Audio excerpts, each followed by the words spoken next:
سڵاوڕێز بۆیەوە بینەرانی خۆشەویستی تەلەڤیزیۆنی کۆمەڵا بە یارمەتی هاوڕێیانی هاوکارم لە خزمەت دێوە عەزیزدان بۆ پێشکەشکردنی گەشتی هەواڵەکانی ئەمڕۆی سێشەممە. سەرەتا سەردێڕی گرنگترین هەواڵەکان. ناڕەزایەتی کرێکارانی شارەداری سنە لە ئاسنەبوونی بیمە. چالاکی ئازادیخوازانی کوردستان و ئێران لە سەروبەرنی هەڵبژاردننی سەرۆکۆماری. دەست بەسەرکردنی دوو شارۆمان لە مەریوان و دەشتیاری. سەپاندنی سزای زیندان بەسەر مێهدی مەجیدی لە شاری بۆکان. کۆبوونەوەی کەشاوەرزان و خاوەن تراکتۆرەکانی هەشتبەندی لە هۆرمزگان. ناڕەزایەتی کرێکارانی ئاپفای ڕۆدبار لە ئاستنەدانی داخوازیەکانیان. و بەیانیەی 5 ڕێکخراوەی خوێندکاری بۆ بایکۆتی هەڵبژاردنەکانی سەرۆکۆماری.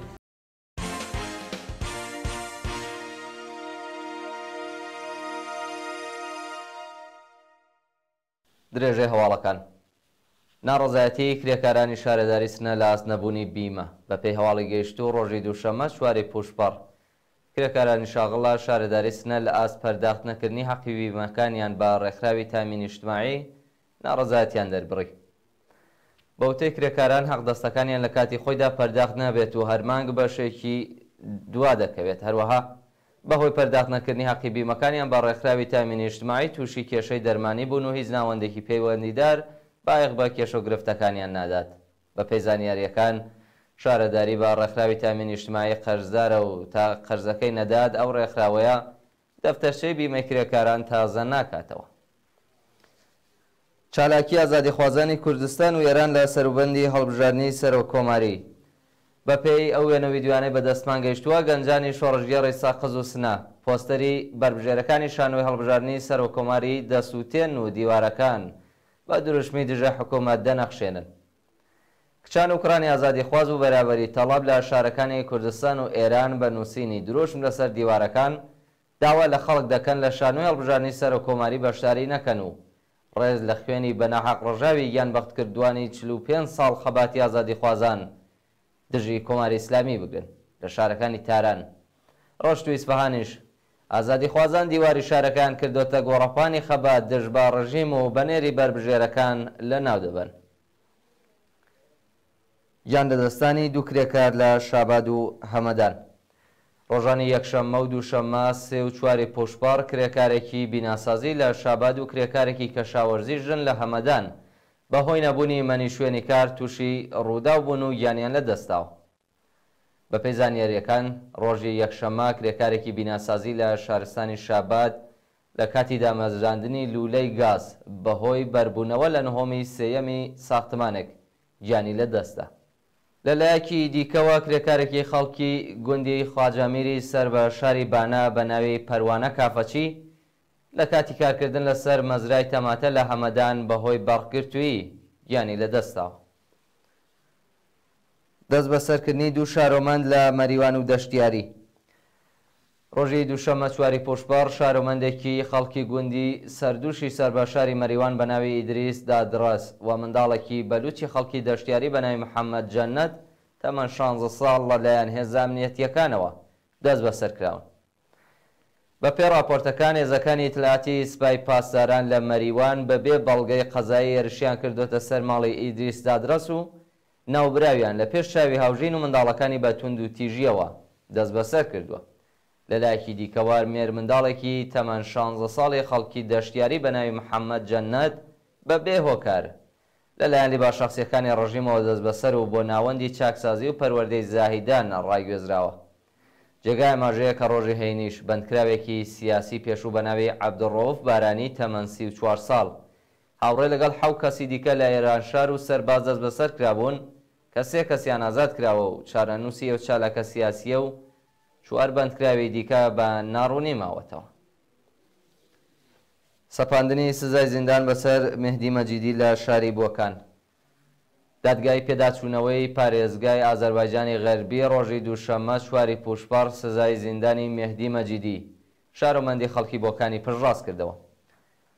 بەپێی حکمی دادگا، مێهدی مەجیدی بە تۆمەتی ناڕەوای پشتیوانیکردنی لە ئیسرائیل بە 3 ساڵ زیندان، بە تۆمەتی تەبلیغ دژی نظام بە 1 ساڵ زیندان و بە تۆمەتی بێڕێزی بەڕێوەری بە 8 مانگ زیندانی تازیری مەحکوم کراوە.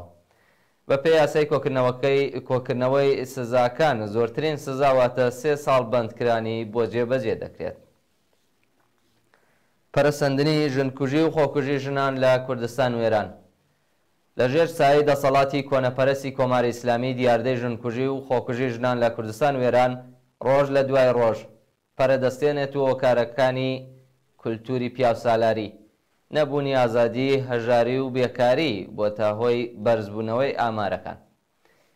بەهۆی بایەخنەدانی ناوەندەکانی پەیوەندیدار بە بارودۆخی سیاسی، ئابووری و کۆمەڵایەتی خەڵک، دیاردەکانی ژنکوژی و خۆکوژی ژنان ڕوو لە زیادبووندایە. تەنیا لە مانگی جۆزەردانی 1403دا 11 بابەت ژنکوژی تۆمار کراوە و 21 ژن لە ڕێگەی خۆکوژیەوە لە کوردستان و ئێران کۆتاییان بە ژیانیان هێناوە. کۆبوونەوەی کەشاوەرزان و خاوەن تەراکتۆرەکانی هەشتبەندی لە هۆرمۆزگان.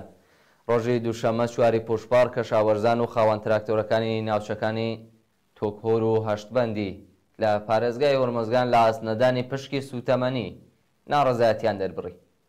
بە پێی راپۆرتی کەمپەینی چالاکانی بەلوچ، کەشاوەرزانی ناوچەکانی تۆکهۆر و هەشتبەندی سەر بە شارستانی میناب لە پارێزگای هۆرمۆزگان ڕۆژی ڕابردوو لە بەردەم باخشداری کۆبوونەتەوە. ناڕازیان داوایان کردووە پشکی سوتەمەنی و گازۆیلی خاوەن تراکتۆرەکان بدرێت تاکو و تووشی زیان نەبن. بەوتەی کەشاوەرزان بەهۆی بڕینی پشکی سوتەمەنی ناچارن بۆ کێڵانی هەر هێکتار زەوی 15 ملیۆن تمەن هەزینە بکەن. ناڕەزایەتی کرێکارانی ئابفای ڕوودبار لە ئاسنەدانی داخوازیەکان. کۆمەڵێک لە کرێکارانی شاغڵ ڕێکخراوی ئاو و ئاوەڕۆی ڕوودبار ڕۆژی دووشەممە 4 پوشپەر لە ئاسنەدانی داخوازیەکانیان ناڕەزایەتیان دەربڕی. بەپەی زانیاریەکان بەڕێوەبەرایەتی ڕێکخراوی ئاو و ئاوەڕۆی ڕوودبار ماوەی 7 مانگە حەقدەستی کرێکارانی و ناوەندەی پەرداخت نەکردووە و کرێکاران لە دۆخێکی سەختی مایشەتی داژیان بەسەرە بن. 6 کرێکاری و ڕێکخراوەیە شەوانە ڕۆژی کار دەکەن، بەڵام هێشتا داخوازیە دواخراوەکانیان لە مانگی سەرماوەزی ساڵی ڕابردووە پەرداخت نەکراوە و بەرپرسانی ڕژیم بایەخ بە دۆخی سەختی مایشەتی کرێکاران نادەن. بەیانیەی 5 ڕێکخراوەی خوێندکاری بۆ بایکۆتی هەڵبژاردنەکانی سەرۆکۆماری. 5 ڕێکخراوی خوێندکارانی ئێران ڕۆژی دووشەممە 4 پوشپەر لە بەیاننامەیەکدا داوایان لە هەموو خوێندکاران و مامۆستایانی زانکۆ کرد کە هەڵبژاردنی سەرۆکۆماری بایکۆت بکەن و نەچنە سەر سندوقەکانی دەنگدان. لە بەشێکی ئەو بەیاننامەیەدا ڕاخنە لە ژمارەیە خوێندکار و مامۆستای زانکۆ کە دەیانەوێت لە هەڵبژاردننی سەرۆکۆماری بەشداری بکەن گیراوە. ڕوو لەو کەسانە ڕاگەیەندراوە بەشداریکردنی ئەوان لە شانۆی تەبلیغاتی ڕژیم خیانەت بەو تێکۆشەرانەیە کە بۆ لە ناوچوونی ستەم و گەندەڵی گیانی عزیزیان بەخت کردووە و دەنگدان بە فەرمی ناسینی سیاسەتی سەرکوت لەلایەن ڕژیمەوەیە. هەموو بربژێرەکانی سەرۆکۆماری پێشینەی سەرکوت ئەشکەنجە و ئازاری خەڵکیان هەیە. کەسانێکە لەژێر ناوی ئینقلابی فەرەنگی دەیان مامۆستای دڵسۆزیان خانەنشین و بە سەدان خوێندکاریان لە زانکۆ دەرکردووە شایانی هەڵبژاردن نین. دەنگدان بە جینایەتکارانی دەیەی شەست، دەنگدان بە ئێعدام، کوشتن، تیرۆر، زیندان، ئەشکەنجە، دەستدرێژی سێکسی، هەژاری و تاڵانکردنی سەروەت و سامانی وڵاتە.